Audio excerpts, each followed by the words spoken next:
آج انشاءاللہ تعالی ہم سورۃ الانعام کی آیت نمبر 164-65 پڑھتے ہیں اور اس کو سمجھنے کی کوشش کرتے ہیں۔ اعوذ باللہ من الشیطان الرجیم، بسم اللہ الرحمن الرحیم۔ قل اغیر اللہ ابغی ربا وهو رب كل شیء ولا تکسب كل نفس الا علیہا ولا تزر وازرة وزر أخرى ثم إلى ربكم مرجعكم فينبئكم بما كنتم فيه تختلفون۔ قل کہہ دیجئے، اغیر اللہ، کیا سوائے اللہ کے، ابغی، میں تلاش کروں، رباً، کوئی رب، وہوا، حالانکہ وہی، رب ہے، کل شیء، ہر چیز کا، یعنی کائنات کی ہر چیز کا پروردگار تو اللہ ہے، اور میں بھی کائنات کا ایک حصہ ہوں، تو پھر میرا پروردگار کوئی دوسرا کیسے ہو سکتا ہے؟ کائنات کی ایک ایک چیز اللہ تعالی جل شانہ کی مقرر کردہ قوانین کے مطابق چل رہی ہے، اور میں بھی اضطراری امور میں انہی مقرر قوانین کا پابند ہوں۔ پھر جن باتوں میں مجھے تھوڑا بہت اختیار دیا گیا ہے، میں کیوں نہ ان اختیارات کو اللہ تعالی جل شانہ کی مرضی کے تابع بنا دوں، اور پوری کائنات سے الگ الٹی روش کیوں اختیار کروں؟ ولا، اور نہیں، تکسب، کماتا، کل نفس، ہر نفس، گناہ، الا، مگر، علیہا، اسی پر وبال ہے، ولا، اور نہیں، تازیر، بوجھ اٹھائے گی، وازرۃ، کوئی بوجھ اٹھانے والی، وزرا، بوجھ، اخرى، کسی دوسری جان کا، یعنی اللہ تعالی جل شانہ عدل و انصاف کا پورا اہتمام فرمائے گا، اور جس نے اچھا یا برا جو کچھ کیا ہوگا اس کے مطابق جزا و سزا دے گا، نیکی پر اچھی جزا اور بدی پر سزا دے گا، اور ایک کا بوجھ دوسرے پر نہیں ڈالے گا۔ یہ ناممکن ہے کہ کرے کوئی اور بھرے کوئی۔ مشرکین مکہ میں سے اکثر جو روز آخرت پر ایمان نہیں رکھتے تھے، وہ مسلمانوں سے کہتے تھے کہ ایسی توحید کو چھوڑ کر ہماری طرف آ جاؤ، اگر قیامت آئی بھی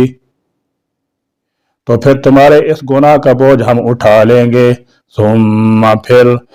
الی ربکم، تمہارے رب کی طرف، مرجعکم، تمہاری واپسی ہے، فینبئکم، پھر وہ بتائے گا تمہیں، بما، وہ جو، کنتم، تھے تم۔ اس لیے وہ تم اس دعوت توحید کو نہیں مانتے جو تمام انبیاء علیہم السلام کی مشترکہ دعوت رہی ہے، تو تم اپنا کام کیے جاؤ، ہم اپنا کام کیے جاتے ہیں۔ قیامت والے دن اللہ تعالی جل شانہ کی بارگاہ میں ہی تمہارا فیصلہ ہوگا۔ اس دن تم پر سب کچھ واضح ہو جائے گا کہ جن ہستیوں کو تم اللہ کا شریک سمجھ رہے تھے، ان سے فریاد کرتے اور مشکل کشائی کے لیے پکارتے تھے، ان کی اللہ تعالی جل شانہ کے سامنے کیا حیثیت ہے، اور جن اختلافات پر تم نے اپنے اپنے فرقوں کی بنیاد رکھی تھی، سب کھول کر تمہارے سامنے آ جائیں گے۔ فیہ، جس میں، تختلفون، تم اختلاف کرتے۔ بعض مشرکین مکہ رسول اللہ صلی اللہ تعالی علیہ وسلم کو کہتے تھے کہ آپ ہمارے مذہب میں واپس آ جائیں، اور اس پر جو کچھ گناہ ہوگا اس کا بوجھ ہم لوگ اٹھا لیں گے۔ قرآن مجید نے اسی کا جواب دیا ہے کہ میں اللہ تعالی جل شانہ کو پا لینے کے بعد اس ہدایت سے محرومی کیسے گوارا کر سکتا ہوں، اور تم میرا بوجھ کس طرح اٹھا سکتے ہو، جبکہ آخرت کا نظام یہ ہے کہ ایک شخص کا بوجھ دوسرا شخص نہیں اٹھا سکتا۔ شریعت میں بعض احکام ایسے ہیں جن میں نیابت رکھی گئی ہے، جیسے دیت یعنی خون بہا کا معاملہ ہے کہ اہل خاندان پر اس کو لازم قرار دیا جاتا ہے، یا ایک شخص دوسرے شخص کی طرف سے حج بدل کر سکتا ہے۔ ان سب کا تعلق احکام دنیا سے ہے، اور اس آیت کا تعلق احکام آخرت سے ہے۔ اس ارشاد سے یہ بھی معلوم ہوا کہ اسلام میں ایصال عذاب کا کوئی تصور نہیں کہ ایک شخص گناہ کا مرتکب ہو اور دوسرے کو اس کا عذاب پہنچا دے، جیسا کہ بعض باطل گروہوں کا خیال ہے۔ اسی طرح یہ آیت ایصال ثواب کے مغائر پر نہیں، کیونکہ اللہ تعالیٰ جل شانہ ایک شخص کا گناہ دوسرے پر نہیں ڈالتے، لیکن ایک شخص کی نیکی گویا اس کی دعا کو قبول کرتے ہوئے اپنے فضل و کرم سے دوسروں کو پہنچا دیں، تو یہ اس آیت کے خلاف نہیں، جبکہ متعدد حدیثوں سے تلاوت قرآن اور نیک اعمال کے ثواب کا ایصال کرنا ثابت ہے۔ وَهُوَ الَّذِي جَعَلَكُمْ خَلَائِفَ الْأَرْضِ وَرَفَعَ بَعْضَكُمْ فَوْقَ بَعْضٍ دَرَجَاتٍ لِيَبْلُوَكُمْ فِيمَا آتَاكُمْ إِنَّ رَبَّكَ سَرِيعُ الْعِقَابِ وَإِنَّهُ لَغَفُورٌ رَحِيمٌ۔ وَهُوَ اور وہی ہے، الذی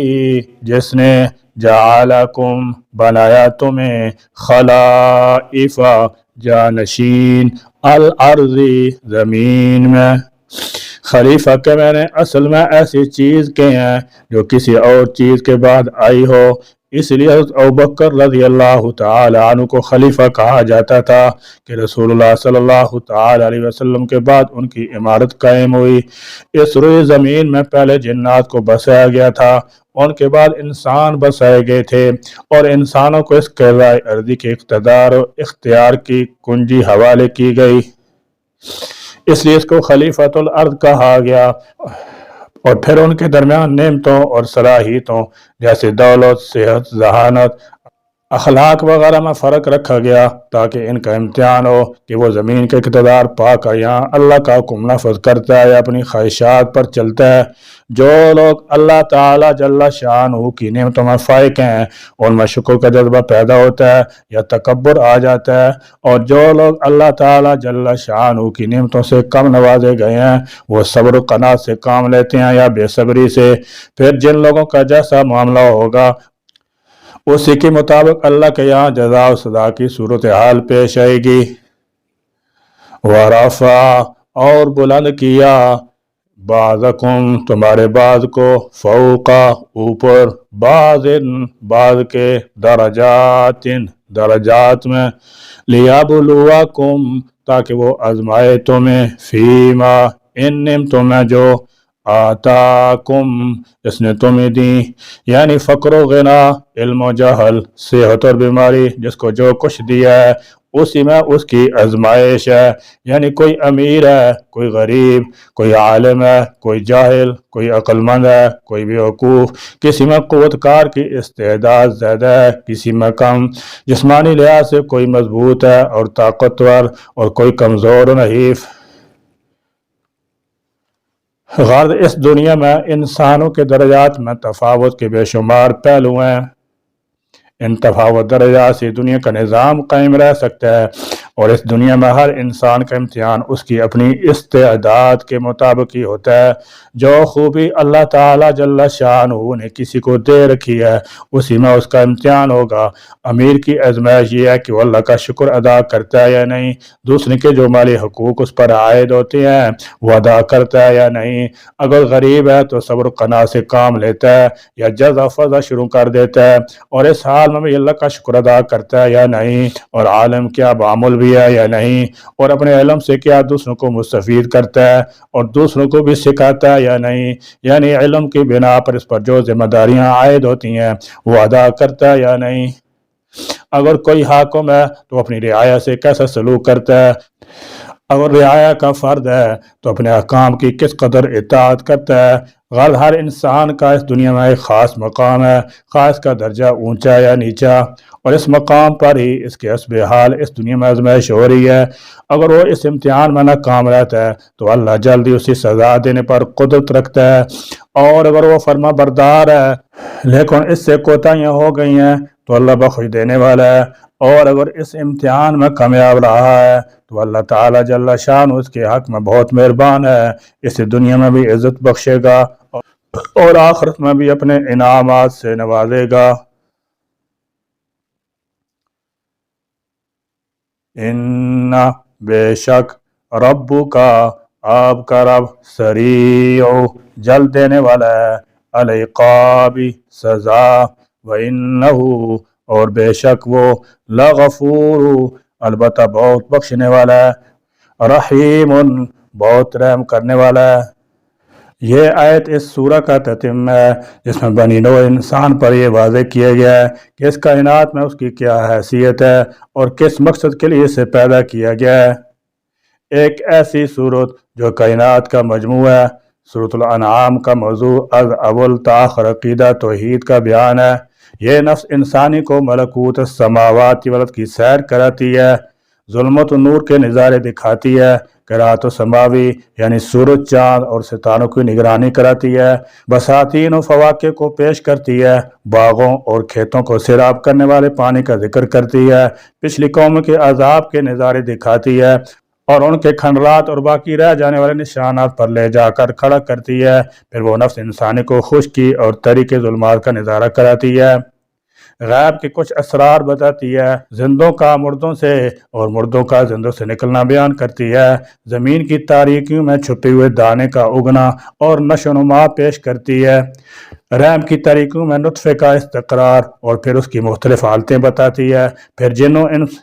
پرندوں جنگلی جانوروں اگلوں پچھلوں زندوں مردوں اور رات دن میں انسانوں کی حفاظت کرنے والے فرشتوں کا بیان کرتی ہے۔ الغرض یہ وجود اور کائنات کا ایک مجموعہ ہے جو نفس انسانی کے اطراف پر چھا جاتا ہے اور ظاہر باطنی جو اس کو گھیر لیتا ہے، معنوی حقائق محسوس نظر آنے لگتے ہیں۔ ہر پیش ہونے والا نظارہ خواہ کئی بار پیش آئے بالکل نیا معلوم ہوتا ہے، گویا ہم نے اس سے پہلے نہ اسے محسوس کیا تھا اور نہ آنکھوں سے دیکھا تھا۔ یوں محسوس ہوتا ہے کہ اس صورت میں پیش کیے جانے والے نظارے ایک تلاطم دریا ہے جو اپنی لہروں کے جل میں سارا جہاں لی ہوئے ہے، ایک لہر ابھی ختم نہیں ہوتی کہ دوسری نمودار ہو جاتی ہے اور پھر تیسری، وَعَلَىٰ هَٰذَا الْقِيَاسِ اور اسی طرح تیز رفتار دریا رواں دواں رہتا ہے، اور ان لہروں میں سے ہر لہر بڑی پرہیبت ہے جو نفس انسانی کو مبہوت کر دیتی ہے۔ الفاظ کا تناسب، جملوں کا تناسب، عبارات کا توافق، باوجود کہ مضامین مختلف ہیں، یہ تمام چیزیں تعبیر و تصویر اور لفظ و معنی کی موسیقی کے ساتھ مل کر نفس کی ہر رگ و پے میں اتر جاتی ہیں اور اپنے لفظی معنوی جلال جمال کا سکہ بٹھا دیتی ہیں۔